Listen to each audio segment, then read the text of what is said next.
Hang on. Let me go back and make sure I heard that right. With or on the Hill, this tip may come as a no-brainer. Congress serves as the alter ego for the executive branch and must work with the president. No, I did hear that right the first time.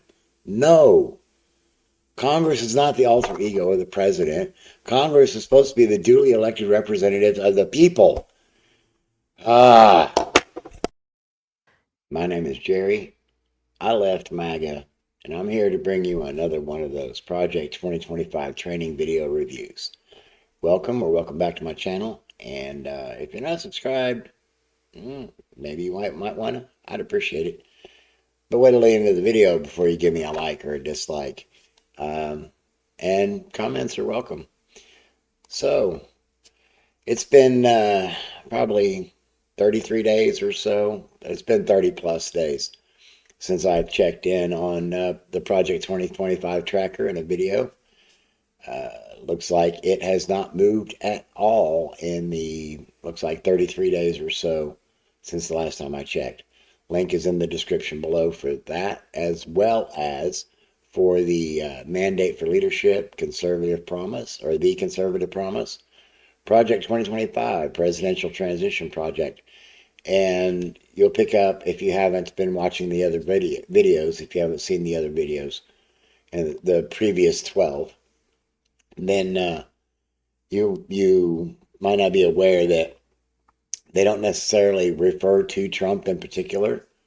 As I was setting my volumes on this, I noticed they do in this one for sure, but it's in reference to the previous conservative president.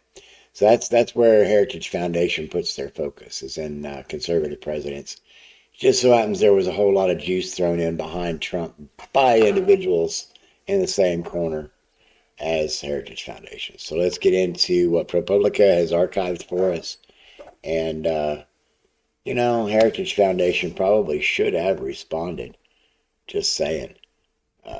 They were apparently given a chance by the Heritage Foundation.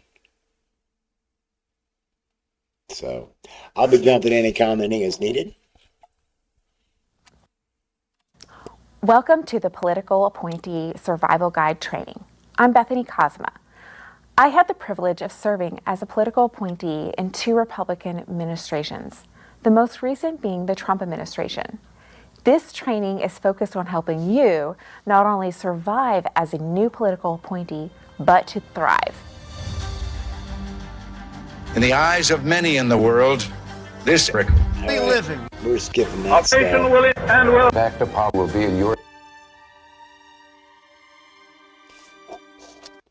Yeah, I don't replay that intro every time. So there you go. If you want to watch the whole thing and make sure that I'm not taking anything out of context, or if you just want to watch it all the way through uninterrupted, the link to this video is also in the description. So let's get back to this thing over here, this Appointee Survival Guide.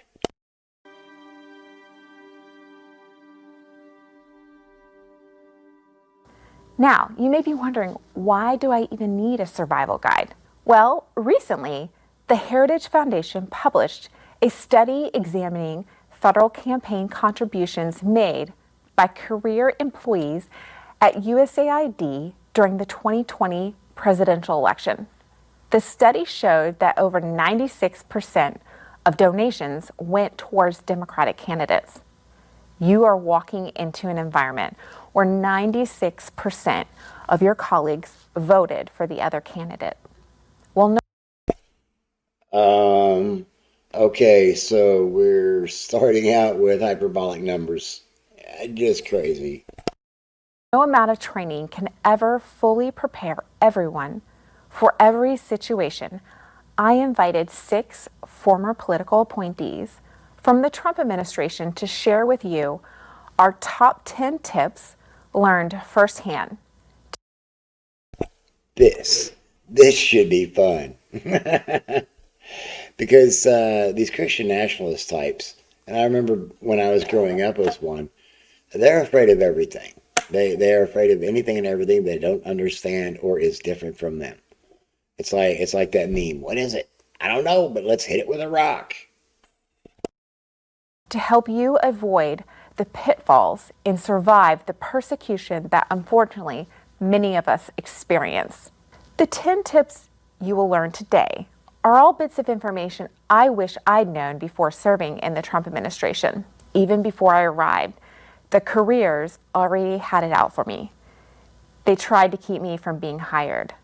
2 weeks after I started, BuzzFeed did a hit piece on me, fueled by information that was leaked about my past advocacy, standing up for my children's safety against the radical gender ideology in Fairfax and Loudoun County public schools.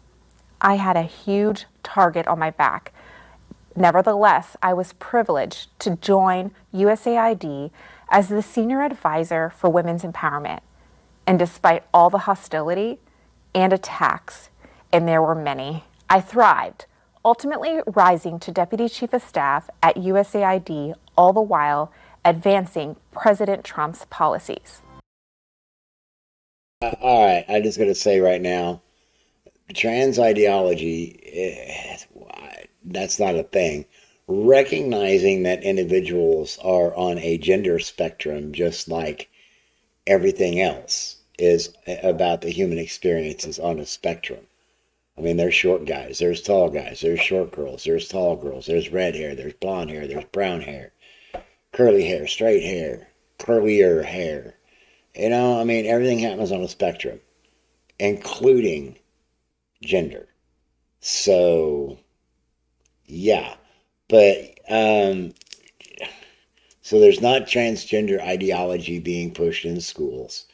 And there's not transgender surgeries happening in schools either. Oh my goodness, these people exhaust me. Your first tip for survival is to know the president's policy positions. No matter what job you are selected for, whatever department. Oh, okay. That's just a trap right there. I mean, we've already seen it in the first year plus a few months of the second Trump administration. The hypocrisy is endless. So there's no way to take a solid stance on Donnie's policies. He only has a concept of a plan. Ouch, this hurts so bad.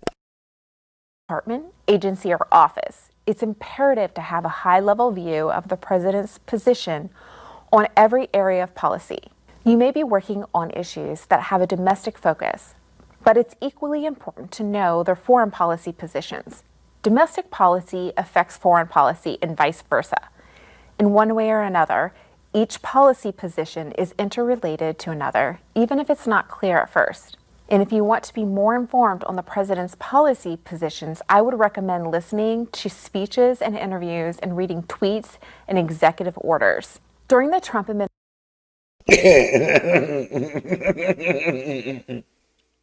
all right. I've got this funny feeling this is setting them up, them being the appointees, for some sort of equivalence to Scientology's word clearing exercises, so that you make sure that you understand the message before you move on to the next one. This oh my goodness. Oh, good grief.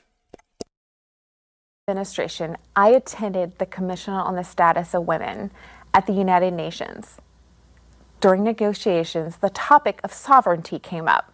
The U.S. career negotiator vocally opposed sovereignty, which completely went against the U.S. position. I vividly remember leaning over to tell the negotiator that she needed to change the position for the record because President Trump did support national sovereignty and, in fact, used the word sovereignty 21 times during his speech at the UN just 6 months earlier. Had I not been aware of this fact in the U.S. position, it would have been embarrassing to the United States and downright detrimental to our negotiating position on other matters. Wow. You better change your words because that's not what the big man said. Good grief. So, yeah, that's information control and thought control. It would seem to me also that we could see a little bit of emotional control going on here. Yes, I'm using Dr. Hassan's bite model for this analysis.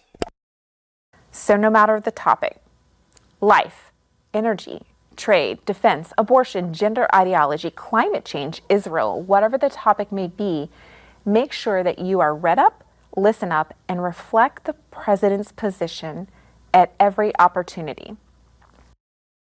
Oh, wow. Man, you better adhere to those cult rules. Man, this is bad. I see, I'm glad we're going through these because I had no idea that, well, maybe I did. I just didn't expect him to say the quiet part out loud, though. Just wow. Particularly in the field and the area for which you're serving. Knowing the president's policy positions will not only help you survive, but thrive. Your second tip is to think before you speak, write, or act. As a political appointee, I guess Donnie didn't get the note on that one, did he? serving at the pleasure of the president, you are a de facto ambassador for the president. Whatever you say, whatever you write, whatever you do reflects not only on you, but also the president. Your number one job as an appointee is to carry forward and implement the president's agenda. And So is that what Pete Hegseth is doing? Carrying forth Trump's agenda? Is that what Marco Rubio's doing? Is that what Pam Bondi was doing? Is any of them? Any of them?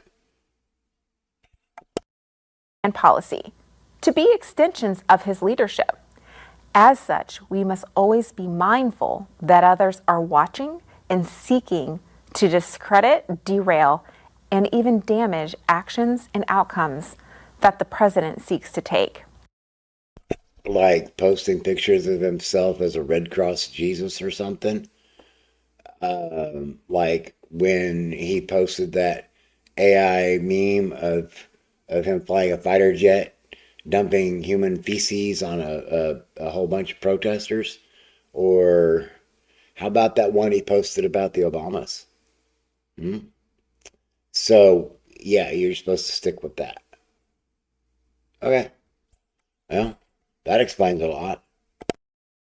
As political appointees, we are a unique group of about 4,000 individuals who are entrusted to lead and guide millions of government employees for the benefit of all Americans. What we say matters. What we write matters. What we do matters. We must always be on our guard with our words, knowing that we will reflect either positively or negatively on the president. People are listening, and all the time. Even when we don't think others are paying attention, they are.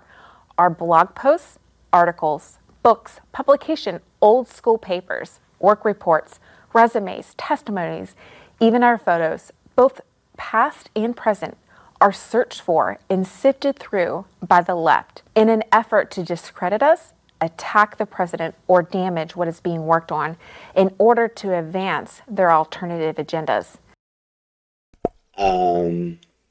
Your paranoia and your guys' project are rightfully drawing attention, lady. Your side tends to completely lack any self-awareness, which is one of the reasons why I had to leave you guys, because you couldn't see the duality of everything you were saying, like Joel Webben railing against Sharia law and then turning around and saying women shouldn't be seen or heard in public. I mean, it's the same damn thing. Anyway, moving on. Make sure that you curtail your social media and remove items that are in any way damaging, vulgar, or contradict the policies you are there to implement. Okay.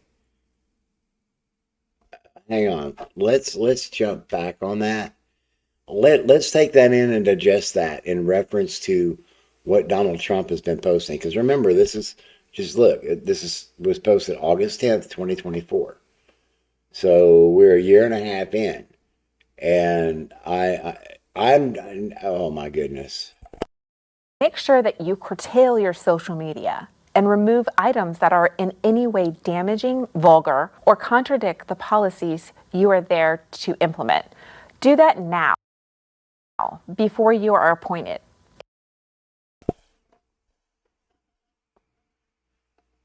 So delete anything that's vulgar or offensive or contradictory to Trump's policy.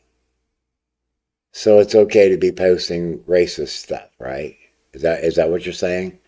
Because that's what Donnie's been doing, right?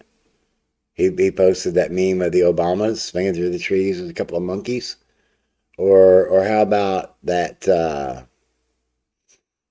Hammurabi meme that they shared on Memorial Day out of the White House? You don't think that's not a coded message? Anyway, good grief. If you don't want to end up having to explain something you said or wrote to your mother or the president, then don't. In the same manner, how we act carries tremendous weight in how we're perceived and how well we represent the president. Our actions, both publicly and privately, must be impeccable. By being appointees, you are by default under the microscope, and everything you do eventually can become public and likely will. I don't want to alarm you, but simply remind you to always be on, be alert, and be above reproach. I guess Dan Bonvino or Greg Bovino didn't get that note, did he? Oh my goodness. Not only will you reflect highly upon yourself, your colleagues, and the president, you will be able to overcome the left's attacks and thrive while doing so. Your next tip comes from my dear friend Katie, who left her job as a state trial court judge to serve in the Trump administration at the Department of Justice. Katie, thank you so much for joining us today. Thank you, Bethany. It's such a pleasure. Katie had a few positions during the Trump administration, notably the Principal Deputy Assistant Attorney General, running the Office of Justice Programs at the Department of Justice. I just have to say that their audio editing absolutely provides an extra special challenge for me that I am just not absolutely dedicated to overcoming. I'm not going to boost everything she says. So trying to keep one voice down while elevating the other. They should have done that in the studio at the Heritage Foundation. This production quality is not great. Are you glad that you made the leap? Oh, I am, Bethany. There is no greater honor than serving the President of the United States. It was the greatest honor of my life. Even though it's a lot of hard work, I found it to be true that 1 year as a political is like 5 years in normal work time. You're not only representing the president, and in my case, the attorney general, you're also navigating the waters of the federal workforce. So wait, she worked with William Barr? She worked with Bill Barr. Oh boy. I had never worked in the federal government, and I had to learn very quickly. Katie, is there a top tip that you would share with new political appointees? Yes, learn the lingo. I believe a smart way to approach federal service as a political is to look at it like you're learning a foreign language, especially if you're coming into service like I did with little or no experience with the federal government. Federal employees use a lot of acronyms. In my very first job, I was at an executive level, and on my first day, the staff was trying to brief me and they just used acronym after acronym. And I was trying to Google under the table so I could look. Wait, day one, she's thrown into an executive level environment with no familiarity.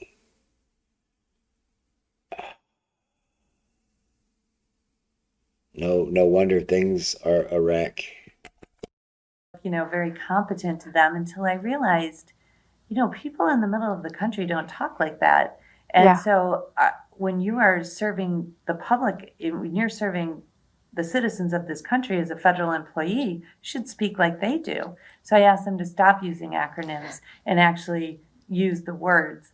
And that was very helpful. Katie, that's great advice. Yeah. And Bethany, there's also nuances to the phrases and words, which are used universally. And you have to figure out how they are applicable.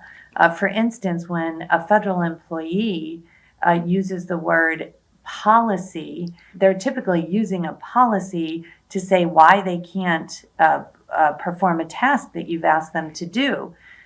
This policy is something that was probably developed internally prior to you getting there by the last administration or even years and years before. With that, what do you do if this policy exists? So what do you do? Yeah.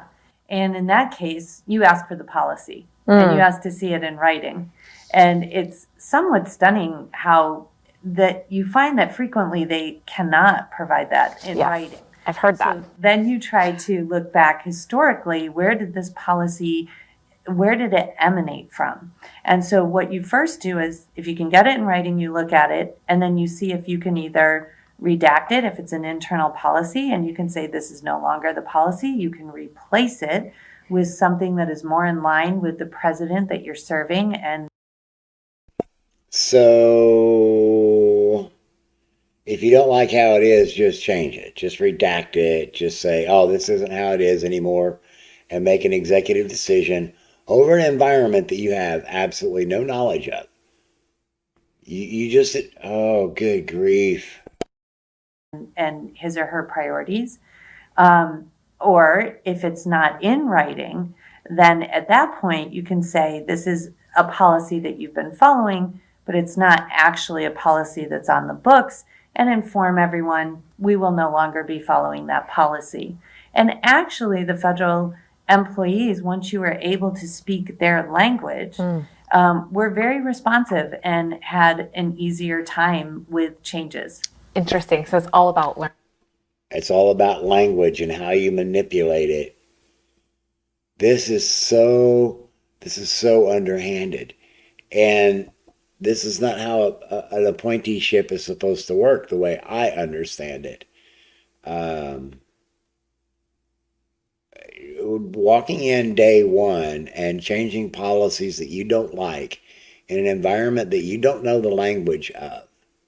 So if you know the language of it, but you still don't know how it works, you can still just walk in and change stuff. Problematic training. Incredibly problematic training. Learn the lingo Yes. to be able to speak their language. Yes, definitely. Sometimes you need to go a step further because there's also things that they are called guidance documents. Now, I know in our administration, the Office of Management and Budget worked very hard to cut back on all guidance documents because they really don't have the force or effect of law. A guidance document is just a federal employee's interpretation of a piece of legislation, a rule, a regulation, an appropriation from Congress. It's And in a previous training video, we talked about they talked about how they could write policies and implement them. So what if you're just blindly walking in on a policy that I don't know, was formed in during the first Trump administration? Nobody can provide documentation of it, and you don't like it, so you just change it anyway? just the way that they are interpreting it. But then when it goes up, it feels very official to people, say, who are looking for guidance on a rule, Right. in the middle of the country, or someone who's trying to get grant money. Right. They're going to look at these guidance documents as the rule of the land. And really, in the end, only the courts can decide. And of course, being a former judge, that was really confusing to me, how these guidance documents were somehow more powerful than the courts. So we were able to get rid of, quite a few of the guidance documents that give federal employees a tremendous amount of power. Great points, Katie. So what if the policy is coming from higher ups or even political appointees? That actually happened when I was in office. So I had 6 political appointees who answered up to me. And when I arrived at the Office of Justice Programs, they informed me that their top security clearances, while they were completely cleared to get the security clearances, they had not been implemented. And so this was a bureau, so I had my own administrative staff, and so I went to them. Wait, they have been cleared but not implemented. That doesn't ring true for me. That doesn't ring true for me. I had, when I was in the Air Force, I had a compartmentalized top secret security clearance because I was a supply guy with the Air Force Weapons Lab. And then I got a whole different compartmentalized top secret security clearance whenever I went to work for Red Horse in England. When I was deployed over there, the 819th Red Horse. Yeah, they were over there before they were, I forget where they are now. But yeah, prior to 91, the Red Horse, 819th Red Horse was in England. And I had to have the top secret security clearance for that. And it was implemented the moment, because my deployment depended on that security clearance. I could not be deployed from tech school to that assignment without that security clearance. Good grief. And said, why not? Well, it turned out that the Deputy Attorney General had instituted a policy saying that he wanted to cut down on the number of clearances in the Department of Justice. Makes sense. No, that doesn't make sense. I mean, compartmentalizing the security clearances, yeah, that makes perfect sense. But limiting the number of security clearances? No, that does not make sense. However, the Deputy Attorney General did not mean that politicals who were brought in to supervise federal employees who had clearances should not get clearances. So in that particular case, Wait. Again, let's go back to the compartmentalized top secret security clearances. Just because I could be cleared for a top secret security clearance to work for the Air Force Weapons Lab at Kirtland Air Force Base, that in no way meant for sure that I could get or be, a top compartmentalized top secret security clearance to go work at NORAD. Unless they needed a supply guy at NORAD, but yeah, oh man. I couldn't change the policy. I couldn't take down the guidance document. It was written by someone else. So I had to just find another way in which to communicate with the federal employees and let them know that our top security clearances needed to be implemented. And the way that I did that was to have them come up with a list of all the staff in the building who had active clearances, and then show them that the politicals in the office were actually supervising these individuals, which means a federal employee would not be able to brief someone on top security information. That makes no sense. The political is the highest authority in the office. And so our top security clearances were implemented within 2 weeks. That's great. I love the very... Wait. So the advisor is the top authority. but you didn't know the lingo when you walked in. You didn't know the language. So now you're saying fake it till you make it, just so you can wreck shit. Oh, Very creative solution to that kind of insane problem that you had. I love it. Thank you so much for sharing that story. Thank you, Bethany.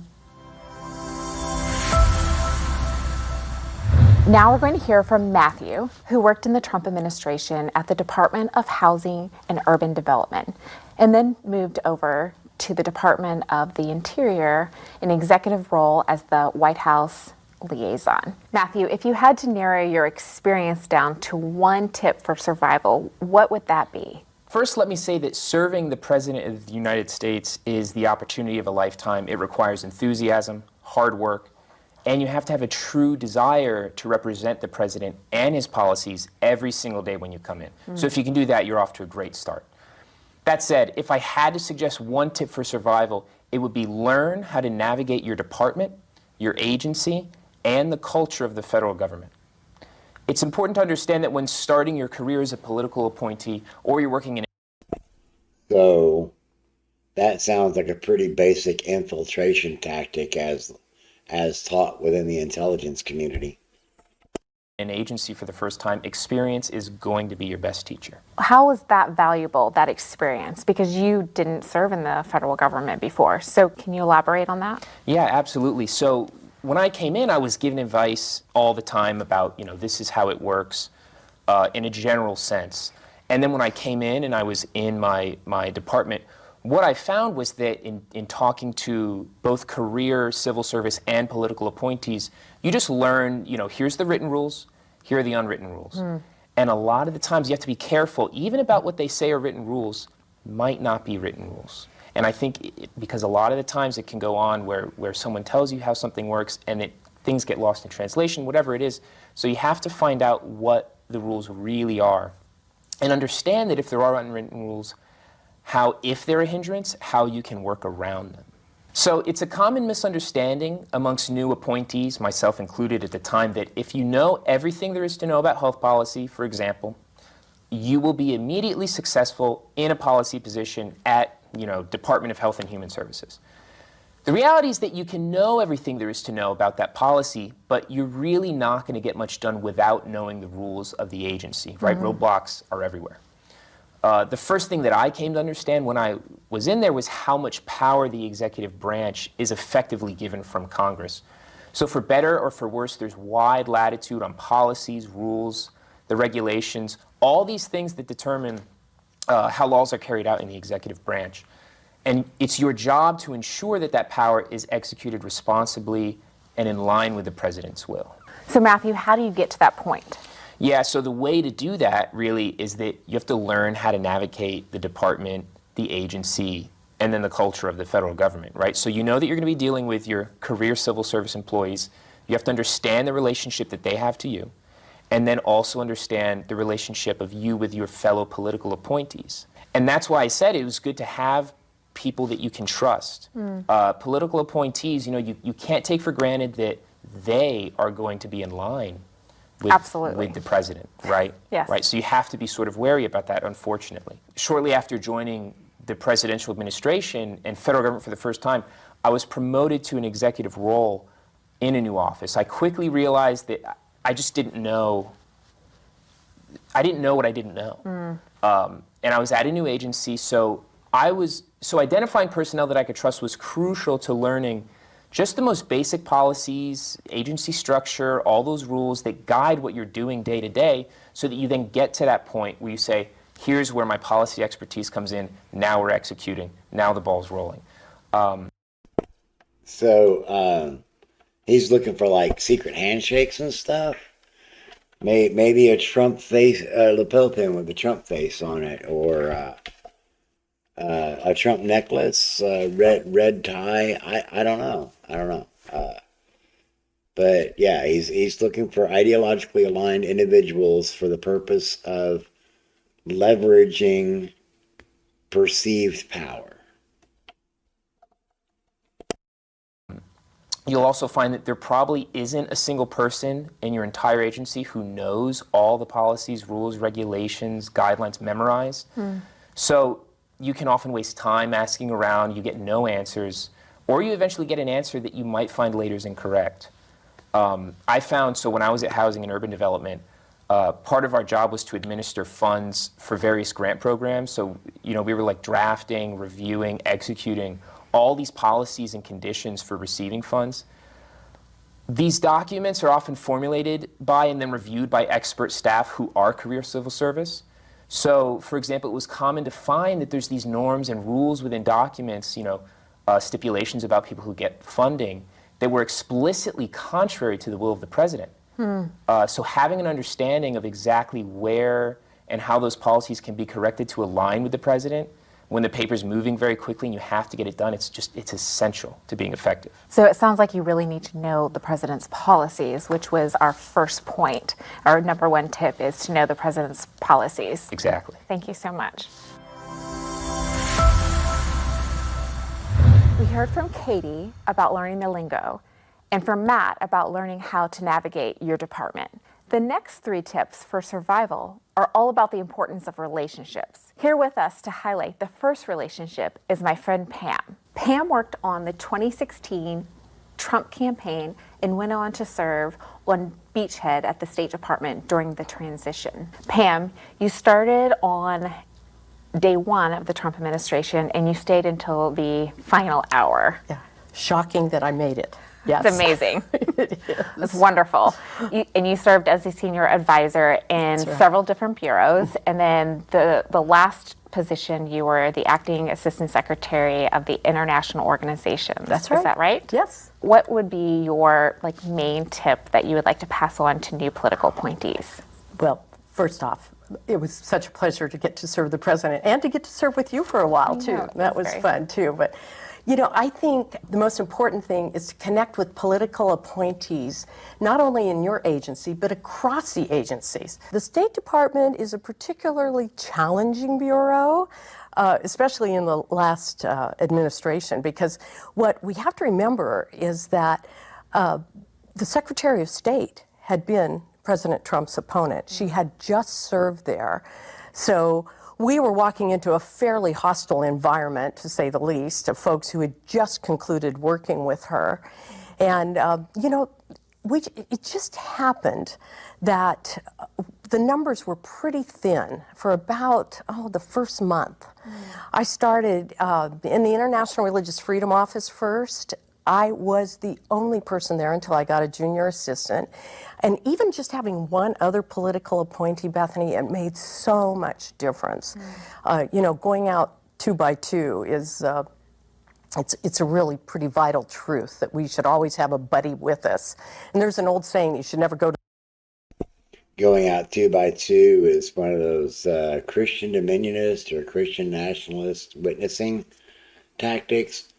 It's not just from Christian dominionists, though. It's by Jehovah's Witnesses and Mormons send their door knockers out in pairs, going out 2 by 2.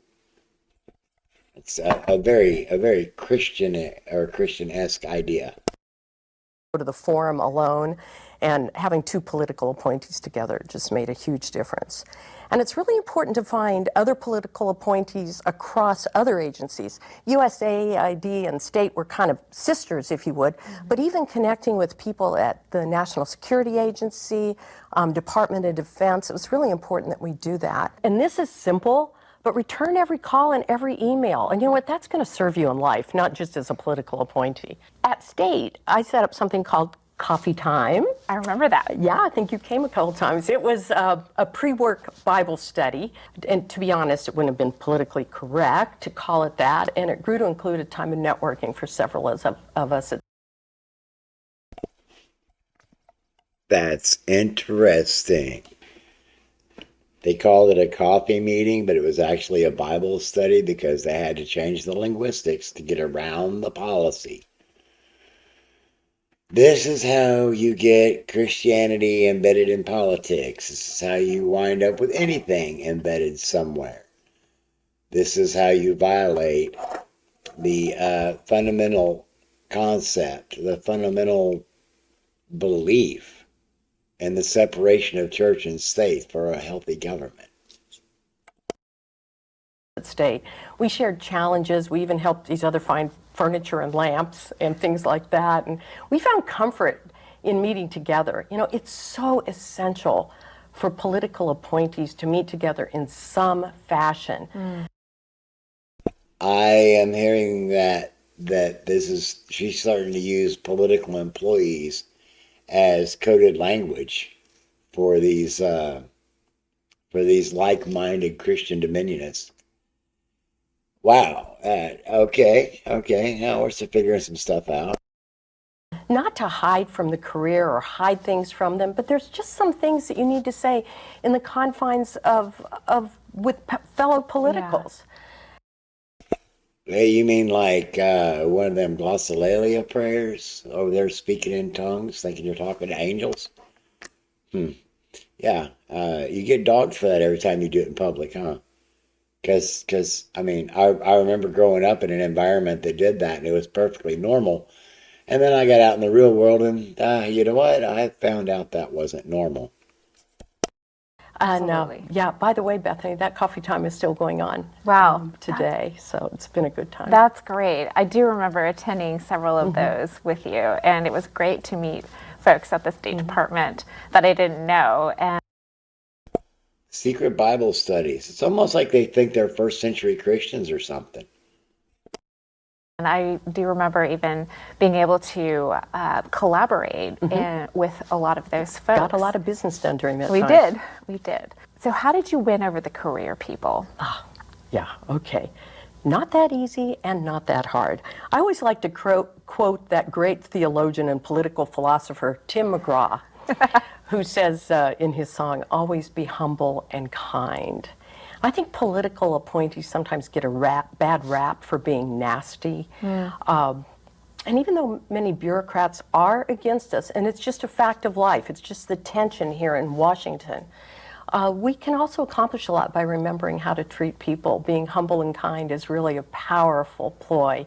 And by the way, the right thing to do. I guess Donnie didn't get the message on that one. Apparently Greg Bovino didn't either. Or I'm just going to stop. You know the list, I'm sure, I hope. I think that's great advice. Thank you so much. The next relationship I want to highlight is the relationship between political appointees and Capitol Hill. For those who have worked with or on the Hill, this tip may come as a no-brainer. Congress serves as the alter ego for the executive branch and must work with the president to No. Hang on. Let me go back and make sure I heard that right. with or on the Hill, this tip may come as a no-brainer. Congress serves as the alter ego for the executive branch and must work with the president. No. I did hear that right the first time. No. Congress is not the alter ego of the president. Congress is supposed to be the duly elected representatives of the people. To fund and legislate policy. For those who are new to the legislative branch, their power, partnership, and influence can be vital to thriving as an appointee. Although we'll have some more in-depth training specific to working with Congress, tip number 6 is to know the Hill and build collaborative relationships.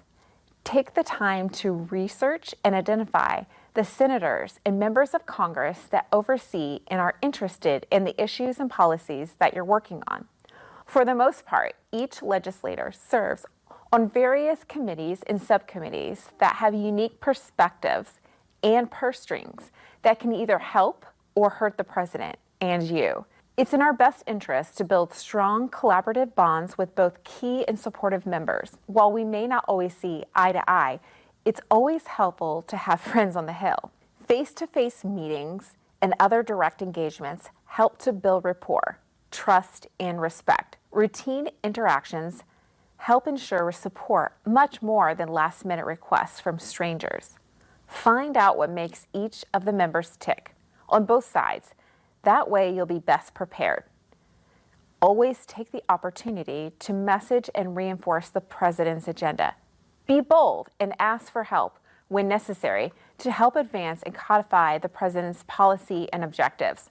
Policies can be readily changed, but it takes much more effort to change the law.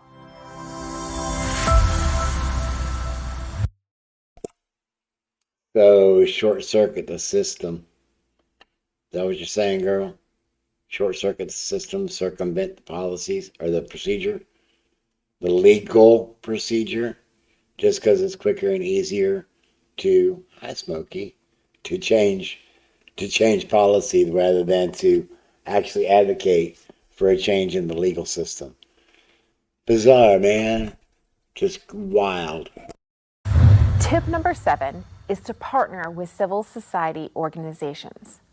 Working for the president as a political appointee, helping to lead and transform America, being in the center of the government, why would anyone need to partner with non-governmental organizations? But that's it. That's the key. They're not the government. They're organizations that interact with and influence civil society, public perception, and at times government leaders. Developing partnerships with civil society organizations is a two-way street. For them, it offers additional credibility and closeness to the government to help advance specific policies, positions, or perspectives.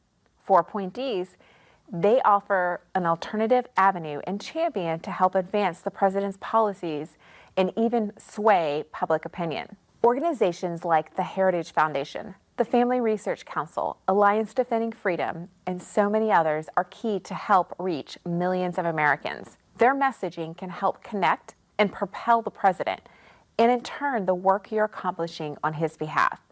They readily have the ears of politicians, press, and the public, and can at times even help protect those under attack. When I was representing the United States at the United Nations up in New York, I was immediately under attack for sharing the Trump administration's pro-life position during a closed-door meeting. This stance unnerved the left, but it emboldened the right. When the civil society organizations saw that I was firm in presenting the president's position, they intervened to help thwart negative hit pieces in the press and instead highlight the sincerity of the Trump administration to promote life, family, and religious freedom. So that's how Peter Thiel's objection platform has come about. That's why Peter Thiel and Elon Musk intervened in the original Onion acquisition of InfoWars. They ended up losing on that. And that's how Peter Thiel got Gawker shut down, right? Oh, good grief. Obviously, civil society organizations have their own agendas, and at times their agendas, perspectives, and issues may conflict with those of the president. Nevertheless, actively working with them to foster synergies both inside government and out can be greatly beneficial for all. They can help by being advocates, amplifiers, and allies as we all seek to advance the president's agenda for the good of the nation. Our next 2 tips will help you navigate challenges surrounding career bureaucrats and the media. And our last tip will equip you to support the president and advance his agenda in the midst of all of these challenges. Now we have Max, who served twice in the federal government. First at the U.S. Department of State during the George W. Bush administration, and more recently at the U.S. Agency for International Development in the Trump administration. Max has had a long career in foreign policy as an NGO practitioner, government contractor, and think tank expert. Max, what piece of advice would you give new appointees serving in a presidential administration? Well, Bethany, it's great to see you again, and thank you for this opportunity. I guess to start, I think the most important thing is to understand the sacred trust that's being bestowed on you when you enter into government. You know, as a public servant, you're working on behalf of the American people. And that's 330 million people, the greatest country on the planet. That's just an awesome thing, isn't it? Yeah, it is. So when you come into government, especially people who are new, you don't treat it as your personal affair because it's not yours. Exactly. It belongs to the American people. And I I guess you could look at it in terms of stewardship of America's government, at least your piece that you're doing, and the resources that come with it. Now, in terms of a tip, survival tip, do not let career bureaucrats hinder you from advancing the president's agenda. Keep in mind, you're coming into a place, Washington, D.C., that does not share your conservative values. They're even hostile to it, because you're here to do something that's not in their interest. They're not going to be your friend, and they're not going to help you succeed. What are you doing? You're here. All right, I'm going to back that up a few seconds, but I'm wondering if he's going to be leaning into that Scientology policy established by L. Ron Hubbard, never defend, always attack, or what other leverage tactics they might be recommending. Anyway, let's go back to this guy. Here to do something that's not in their interest. They're not going to be your friend, and they're not going to help you succeed. What are you doing? You're here to cut government. You're here to cut spending. You're here to cut regulations. You're here to stop the waste, fraud, and abuse that's going on. But a lot of careers have been made from that. A lot of money has been made from that. Fiefdoms have been built around it. So you're going to get a lot of opposition here. It's an entire industry of opposition from lobbyists, professional associations, contractor groups, and disappointingly. But dude, you're actually performing as a lobbyist now. I mean, you're advocating for lobbying in a very different direction. You're talking about inserting a thorn into this without any care. I mean, you even admit it's against other people's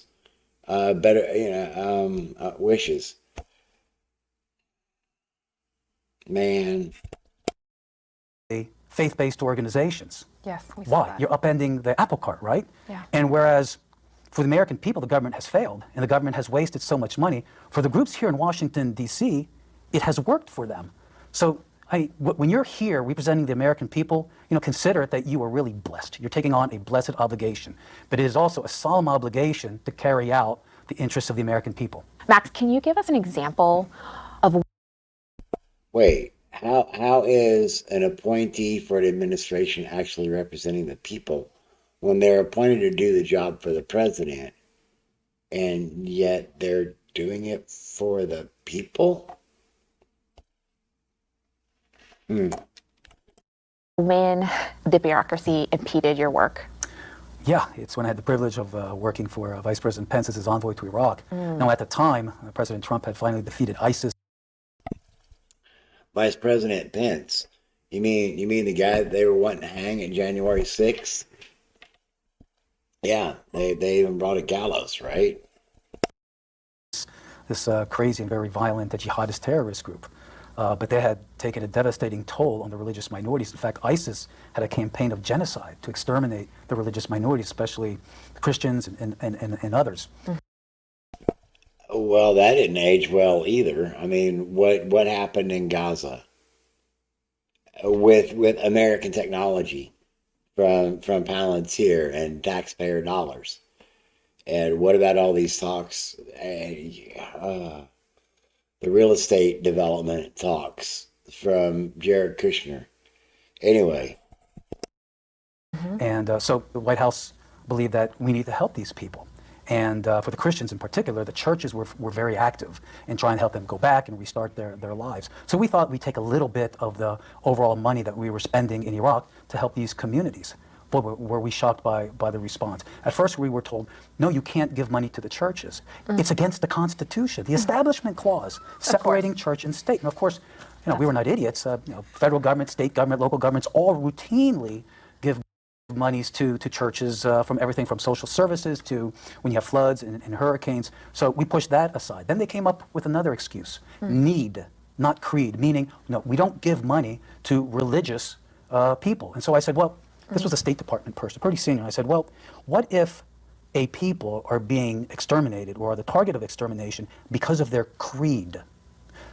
We still can't help them? And he said, no, we can't. So we pushed all of that aside. But there was one, I thought, very important lesson that we should not forget, especially when we're talking about Washington, D.C. and the swamp. It is its anti-Christian animus.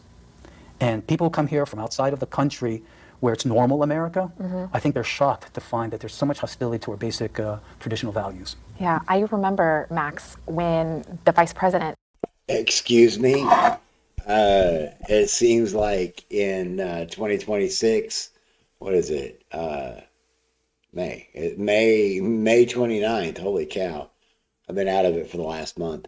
But yeah, here we are at the end of May in 2026. And just, oh my goodness. It's embarrassing. It really is the state of things in America right now because of the Trump administration. It's oh, good grief. Said on behalf of the president that we're no longer going to use UN agencies, but USAID to implement this on behalf of the persecuted people in Iraq. And But, oh, wait. Let me back that up. Oh my goodness. I'm going to back this up just a few seconds. The swamp. It is its anti-Christian animus. And people come here from outside of the country where it's normal America. I think they're shocked to find that there's so much hostility to our basic traditional values. yeah, I remember, Max, when the vice president said on behalf of the president that we're no longer going to use UN agencies, but USAID to implement this on behalf of the persecuted people in Iraq. And then Elon Trump and Doge came along and destroyed USAID, didn't they? See, even you got duped, girl. Y'all's plan didn't go the way it was said it was going to go, right?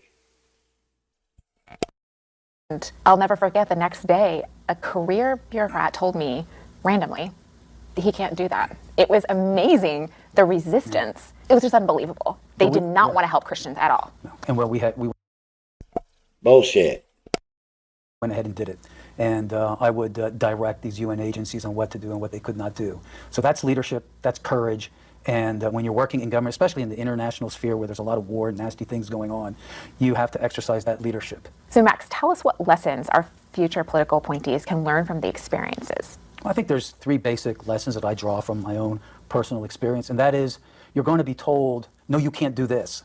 No, you can't do that. And I think all of us have had that experience. And I think the response is, you always take it with a grain of salt, and you ask for the documentation. Show me on paper where I can or where I can't. The fact of the matter is, and this is something that we all discover as we're in government, and that is that Congress has given the bureaucracy extraordinary authorities to get things done more quickly, more cheaply, more effectively.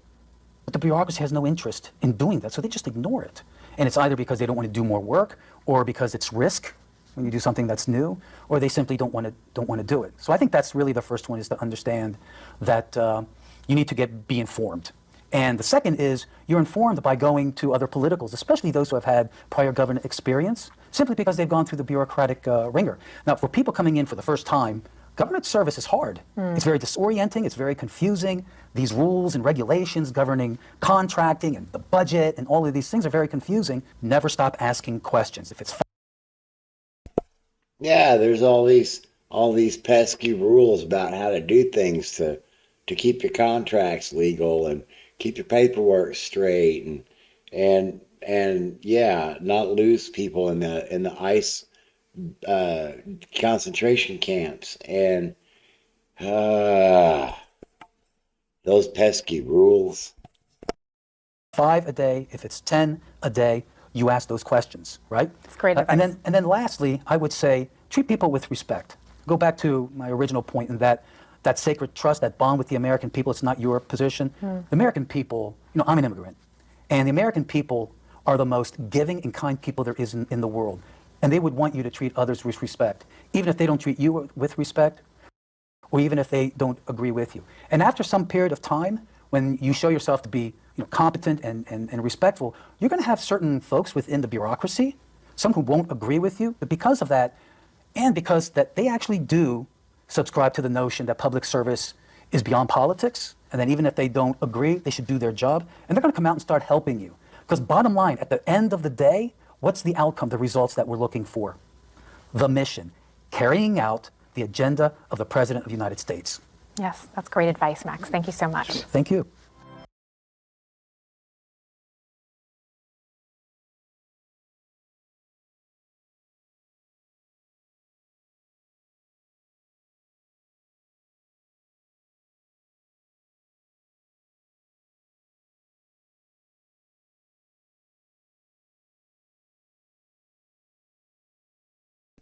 So sorry about that. I'm gonna have to clip that blind spot out. It would seem this guy is a little bit disconnected and kind of delusional, thinking that you can just make friends because you have a nice personality, even though your thoughts and ideas are hateful and destructive. Just wow. We saw the impact of media bias throughout the Trump administration, and it's often difficult to navigate and counter this bias. Joining us now is Kristen, who served as Deputy Press Secretary during most of the Trump administration. Kristen, what was the craziest narrative that you saw at NASA? Well, there's a lot of plot twists that came from the media during the Trump administration. They often took any opportunity, to be honest, to take anything out of context. In one case, specifically, they tried to make the president and the administration as a whole seem not only discoordinated, but also just unintelligent. And what I mean by that is they dissected every tweet that Trump tweeted. In one instance in particular, Trump had granted NASA one of the largest budgets they'd ever received, an increase of $1.6 billion. In an attempt to explain the greater mission of NASA, the president tweeted a phrase that said, "Mars, of which the moon is a part." The media had a field day, claiming that the president didn't realize that both Mars and the moon were separate entities in space, which certainly was not the case. And it was simply an attempt by the media to not only discredit the administration, but also all of those that had put years and years into their careers that were working for him. That's awful. At the end of the day, what's the outcome, the results that we're looking for? The mission, carrying out the agenda of the President of the United States. Yes, that's great advice, Max. Thank you so much. Thank you. We saw the impact of media bias throughout the Trump administration, and it's often difficult to navigate and counter this bias. Joining us now is Kristen, who served as Deputy Press Secretary during most of the Trump administration. Kristen, what was the craziest narrative that you saw at NASA? Well, there's a lot of plot twists that came from the media during the Trump administration. They often took any opportunity, to be honest, to take anything out of context. In one case, specifically, they tried to make the president and the administration as a whole seem not only discoordinated, but also just unintelligent. And what I mean by that is they dissected every tweet that Trump tweeted. In one instance in particular, Trump had granted NASA one of the largest budgets they'd ever received, an increase of $1.6 billion. In an attempt to explain the greater mission of NASA, the president tweeted a phrase that said, "Mars, of which the moon is a part." The media had a field day, claiming that the president didn't realize that both Mars and the moon were separate entities in space, which certainly was not the case. And it was simply an attempt by the media to not only discredit the administration, but also all of those that had put years and years into their careers that were working for him. That's awful. So for all the communications people out there, what is your biggest tip for survival? I would say the greatest tip that I could give you all is be on guard and get ahead of the false narrative being pushed by the media. Political appointees should always be on their guard when it comes to messaging, or at least be prepared for the backlash that will come with their roles in representing the president. Communications is everything. It makes or breaks a narrative, and consistent messaging should be used regardless of your role and agency that you represent, because we all make up a greater team. Messaging documents and rapid response are the best ways to ensure messaging remains consistent across the administration, and during the Trump administration, we tried to do just that with weekly interagency meetings and calls. During these, communicators from different agencies would feel empowered to put forth their 2 cents and give their partner agencies an idea of what they were saying about particular issues, whether it be space policy or foreign aid. If you give the media an inch, they'll take a mile, and it's important to remember that they only succeed in their career when you say something that allows them to go viral.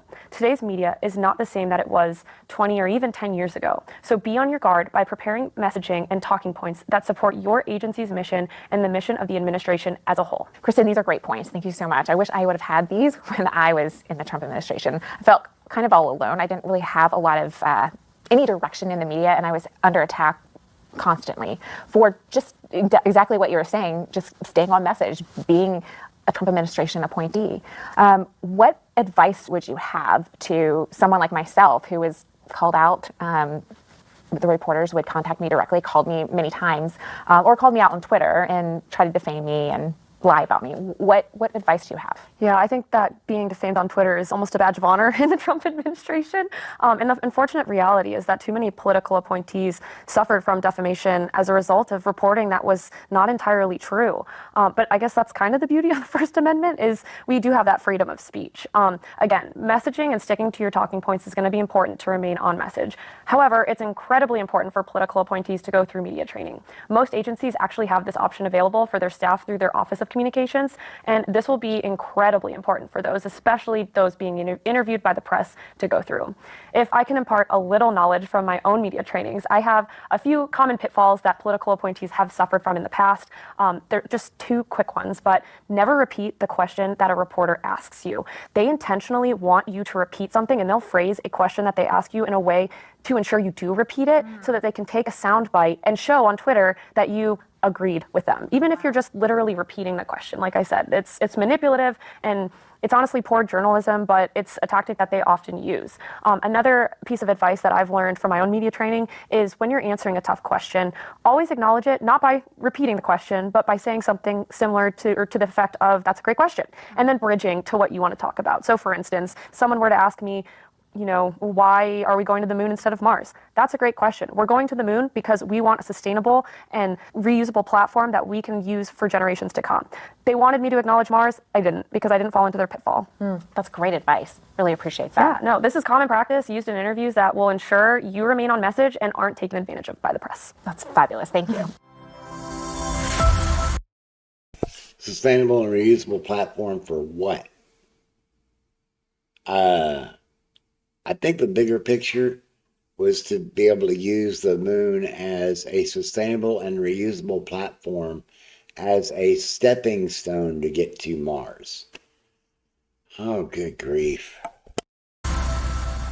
Next, we're going to hear from my friend John. John, you spent some time at the White House, the State Department, and the Department of Homeland Security. John, is there one piece of advice that you would like to pass on to new political appointees? There are quite a few things I'd like to say because there's a lot to do. But if I had to pick one, I'd say it's important to remember that every single minute you're in an administration, you work for the president and have to advance his or her agenda. There are a lot of people who are going to be... No, you don't have to. No, you don't have to. Oh, good grief. You can use your own personal judgment. Oh, gosh. This is culty. This is so culty. Be in your chain of command. There are very few people whose actual supervisor is the President of the United States. But I think people sometimes forget that the President runs the executive branch per Article 2 of the U.S. Constitution, and you work for the President. And that means every day you have to make sure you're fighting for the President's agenda. And that's whether or not someone's helping you out or standing in your way. How is this perspective, which I agree is vital, helpful when you're in there trying to serve the president? Well, that's a good question, Bethany. I would say there are two main reasons why that's important. One is it helps you focus because there are a lot of distractions. Every day in service is very busy. There's a lot going on. There's fun stuff. But there's also this need to remember that you are working for a president and his agenda. And so that you have to fight every minute to make sure that the right thing happens on a daily basis because time is also short. But I think another thing I would say, Bethany, is it's also, it helps you be a little bit creative. In a world where there's no resistance, people get a little bit lazy, but when you have to get through the bureaucracy and solve problems, creativity is going to be essential to achieving your goals. John, can you give any examples of how you ensured that the president's policies were followed in the face of resistance? Well, I can give one general example of what we did whenever we had these issues. So there was a device that we would use called the Policy Coordination Committee, or the PCC. And what that basically means is in a situation where there were disputes among agencies, we would all convene and try and basically work it out. There were a lot of times, unfortunately, when agencies were either slow or resistant or sometimes just downright hostile to the president's agenda, including from the cabinet level. So what you had to do in those instances, you had to put everyone in the room and basically force a result. Now, sometimes just the pressure from the White House being in the room ironed out the differences. But sometimes... Put them in a room and force a solution. How? Waterboarding them? Bamboo splinters under the fingernails? What's going on there? Some sort of blackmail?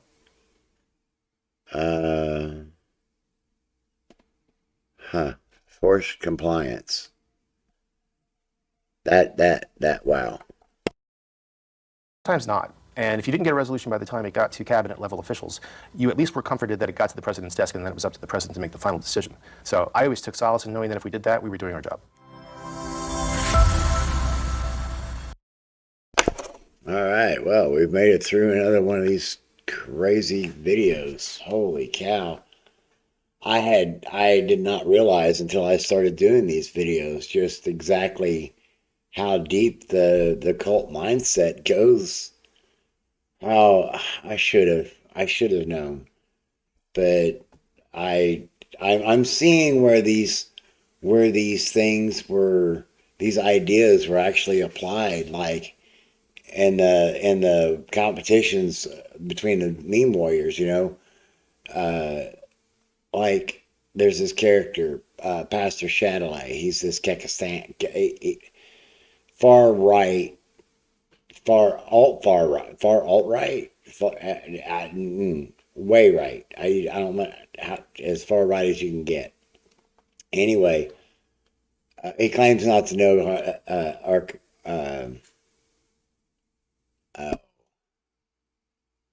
anyway, Akkad, yeah, anyway, Sargon of Akkad. He claims not to know that guy, but they're both Kekistan priests. They're both as right wing as it gets.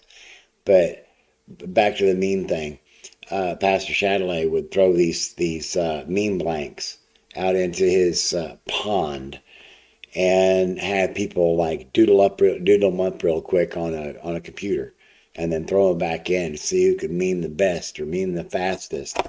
Kind of like sword drills in the evangelical church. If you don't know about that, somebody would give a scripture reference, and everybody in the room is like shuffling through their Bible real quick, trying to find that passage to read it out. And whoever gets to it first and gets it read out first wins that round. Anyway, it's a whole thing. It's just wild. It's wild.